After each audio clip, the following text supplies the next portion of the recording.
Cerca Teleeuropa sul tuo Play Store o Apple Store e scarica la nostra app.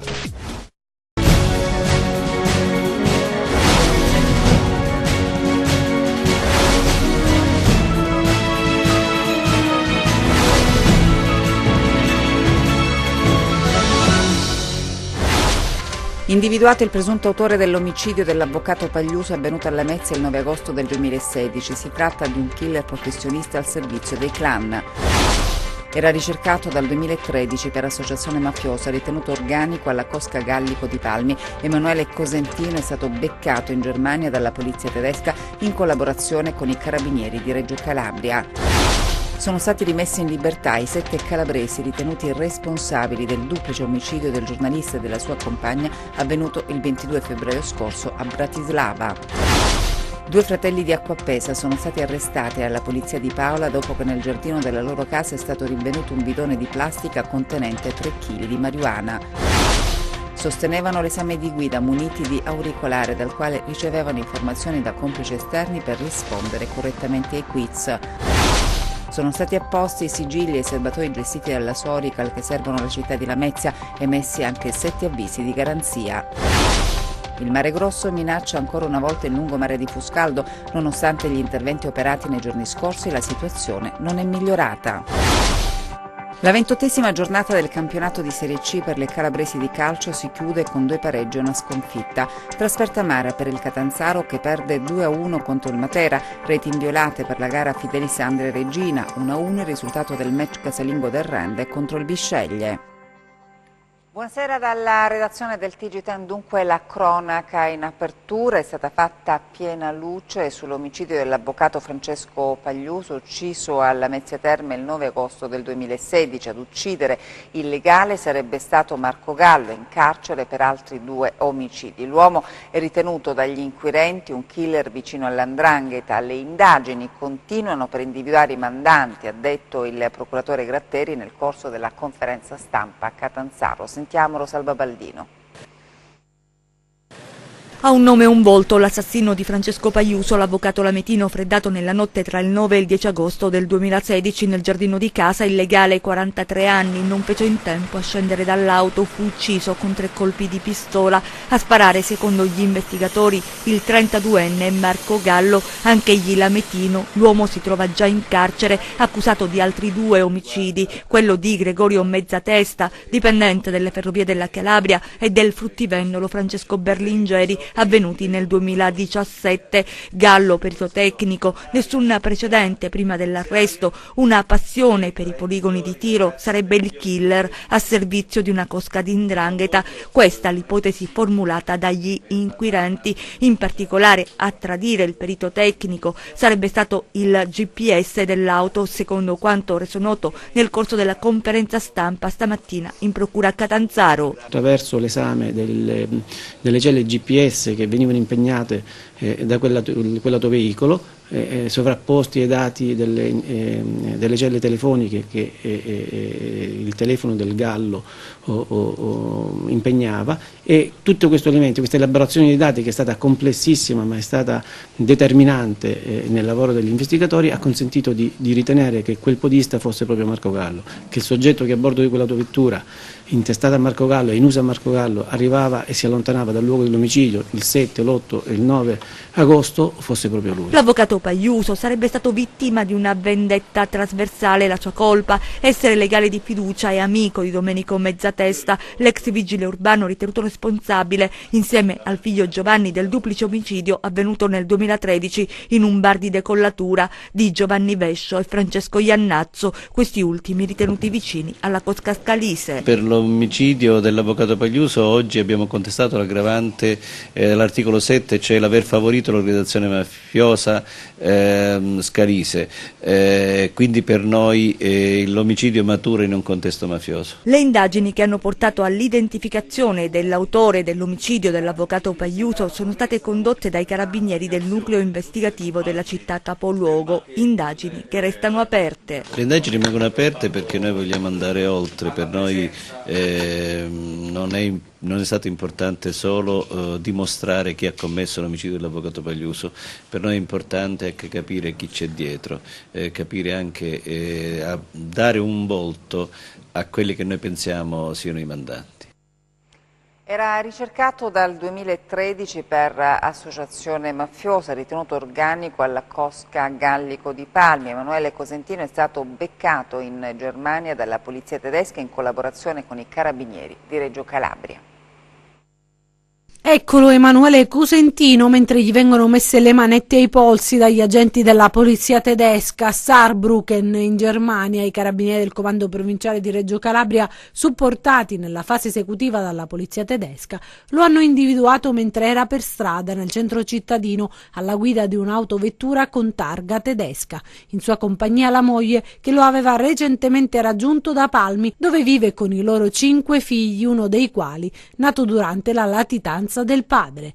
Non erano armati e non hanno posto resistenza all'arresto. Indosso ad entrambi sono stati rinvenuti documenti di identità con false generalità. Emanuele Cosentino, classe 86 di Palmi, è ritenuto elemento di spicco dell''ndrangheta appartenente alla cosca Gallico, operante prevalentemente nell'area tirrenica reggina e con ramificazioni in ambito nazionale ed internazionale. Le attività di indagine condotte sotto la costante direzione della direzione distrettuale antimafia di Reggio Calabria hanno consentito di stringere il cerchio intorno al latitante dopo 10 mesi di approfondimenti investigativi, prima focalizzati su alcuni elementi della cosca d'appartenenza, poi concentrati sulla cerchia familiare, per cogliere elementi utili a ricostruire e monitorare il collaudato circuito che nel tempo gli ha assicurato la latitanza.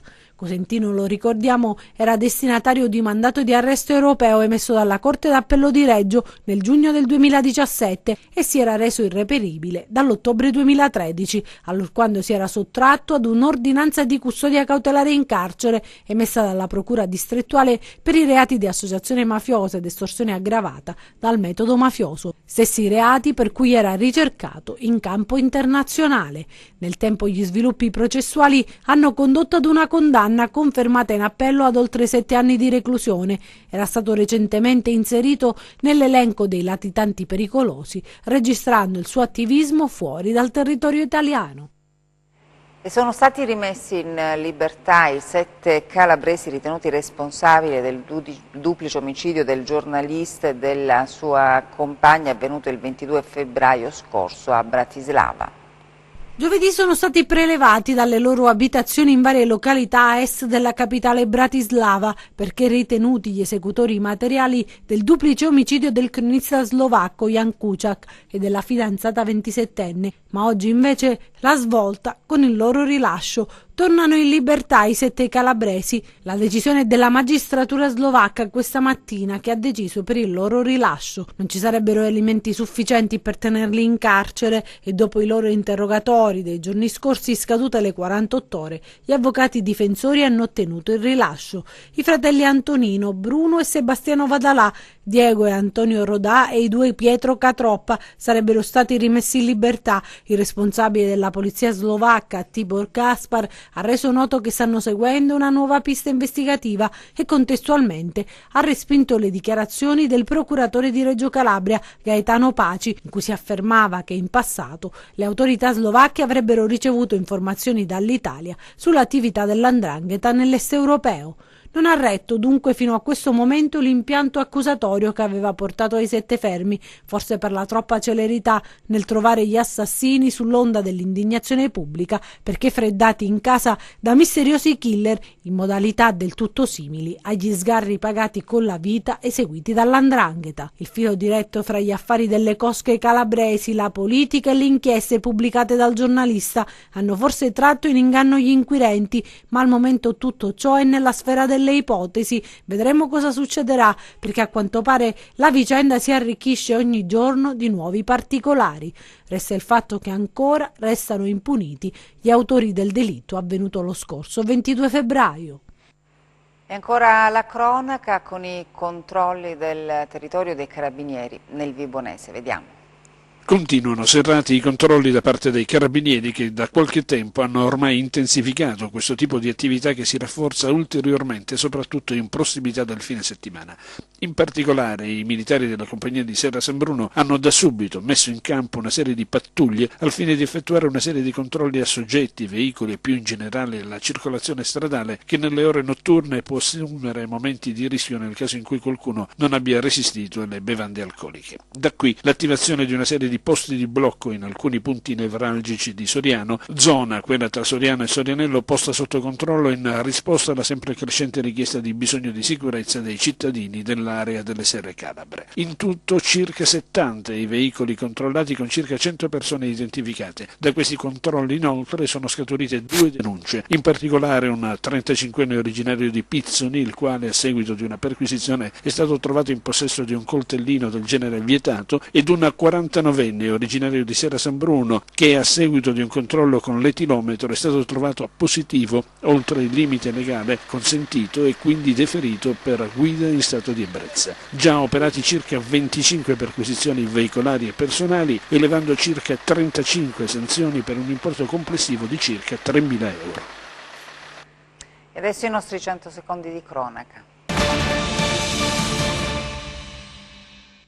Sigillia i serbatoi dell'acqua che servono la città di Lamezia Terme. Il provvedimento della Procura lametina nell'ambito dell'inchiesta sulla presunta cattiva distribuzione idrica nella città della Piana. 7 gli indagati tra vertici Sorical e multiservizi. L'attività della Procura è finalizzata ad assicurare il ripristino dell'erogazione idrica fortemente limitata in varie zone della città.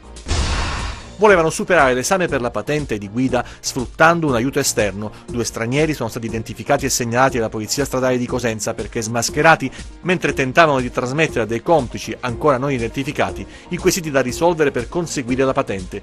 Muniti di auricolare, apparecchiatura GPS e videocamera nascosta, stavano per superare la prova quando gli agenti della polizia li hanno interrotti. Per i 2 è stato necessario anche l'intervento di un motorino per estrarre dei minuscoli auricolari inseriti in profondità nell'orecchio.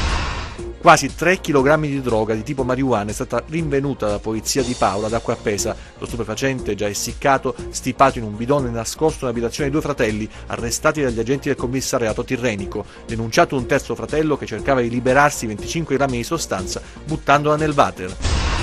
La polizia giudiziaria del commissariato di Rossano, presso un'abitazione sita in contrada Balletta, ha arrestato un 25enne che in una Nissan Patrol priva di targhe, parcheggiata nel cortile, nascondeva un fucile semiautomatico calibro 12 con matricola a brasa e carico.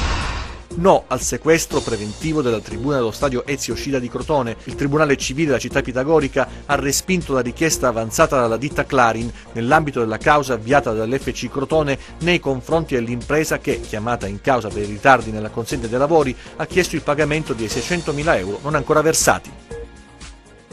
E un pregiudicato di 29 anni è stato arrestato a Cosenza, il giovane accusato di detenzione illegale di arma clandestina, ricettazione e violazione della misura della sorveglianza speciale, fermato in compagnia di altri pluripregiudicati mentre si trovava nel centro storico poco distante dalla propria abitazione, è stato sottoposto a perquisizione personale e domiciliare, in casa occultata all'interno di un cassetto. Gli agenti hanno trovato una pistola semi-automatica calibro 635 marca Beretta modello 950 con matricola a brasa perfettamente funzionante e completa di caricatore con all'interno 6 cartucce. Lasciamo la cronaca. Nuove tessere elettorali per i cittadini di Casali del Manco. Il comune è nato dalla fusione di 5 municipi della Presila Cosentina. Per quanto concerne i seggi non ci sono state variazioni per non creare disagi ai cittadini, come conferma ai nostri microfoni il commissario Vercillo. La prima volta di Casali del Manco alle urne dopo la nascita del nuovo comune unico della Presila Cosentina. Per i cittadini la novità della nuova tessera elettorale che potrà essere ritirata anche domani. La maggior parte delle tessere sono state consegnate.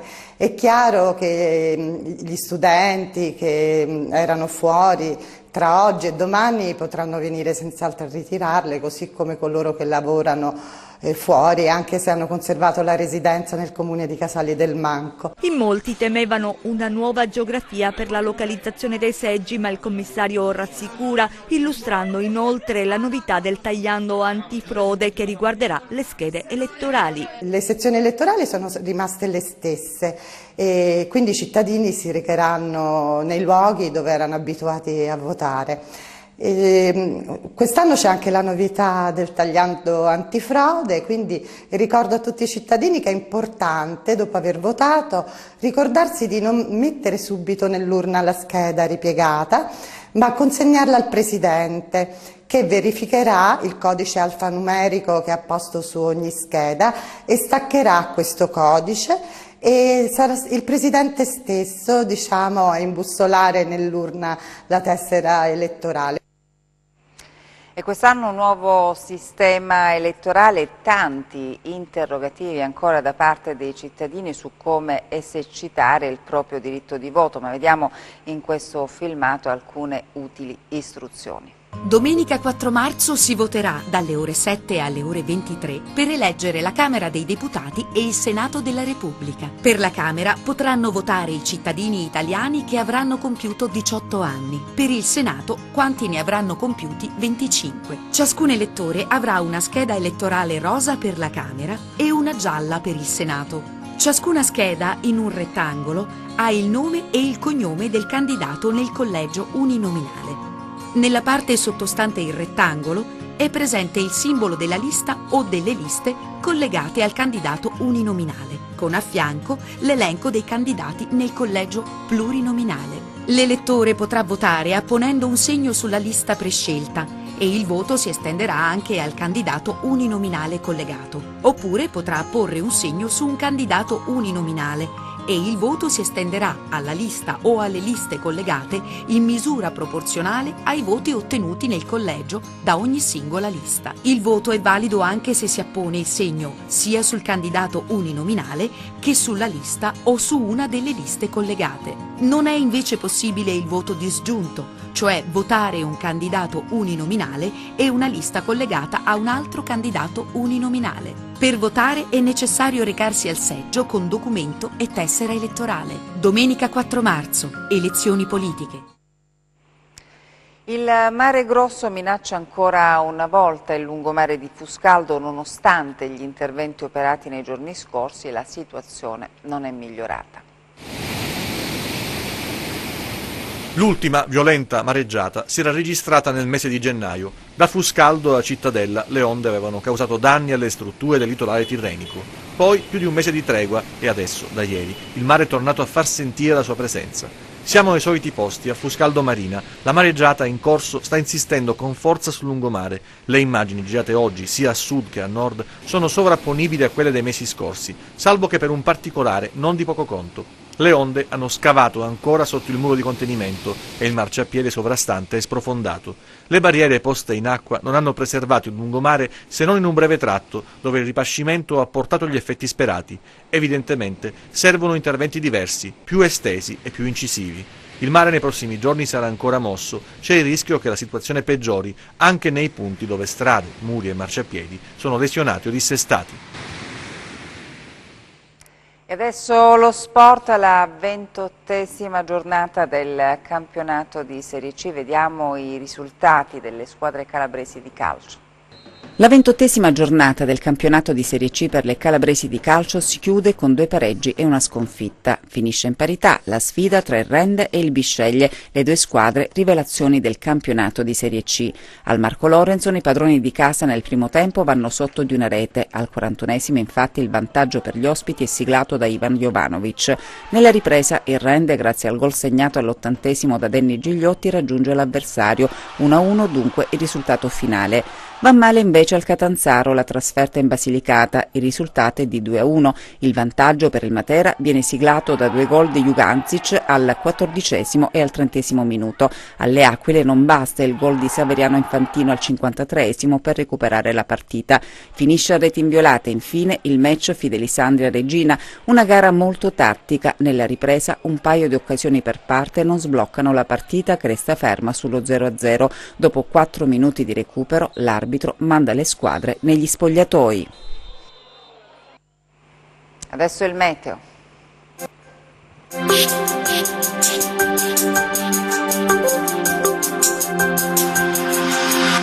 Ben ritrovati allo spazio delle previsioni del tempo a cura di meteoincalabria.it. I prossimi giorni l'Italia e di conseguenza anche la nostra regione saranno interessati da una serie di perturbazioni pilotate da un profondo vortice di bassa pressione presente tra la Gran Bretagna e la penisola iberica, che causeranno un moderato peggioramento, che coinvolgerà soprattutto i versanti tirrenici ed interni della Calabria, ma sempre in un contesto di clima mite visto il periodo. Passiamo alle previsioni in dettaglio per la Calabria. Domenica, generali condizioni di cieli da poco a parzialmente nuvolosi, con possibili deboli fenomeni sui versanti tirrenici. Temperature stazionarie. E adesso diamo il consueto sguardo a mari e venti. Domenica il Mar Tirreno mosso con venti deboli dai quadranti occidentali, il Mar Ionio poco mossi con venti deboli di direzione meridionale. Ed infine, prima di salutarci, vi ricordo che oltre al nostro sito web www.meteincalabria.it potrete seguirci sulla nostra pagina Facebook Meteo in Calabria. Per la puntata odierna è tutto, grazie, arrivederci al prossimo appuntamento. E grazie per aver seguito il nostro TG, buona serata.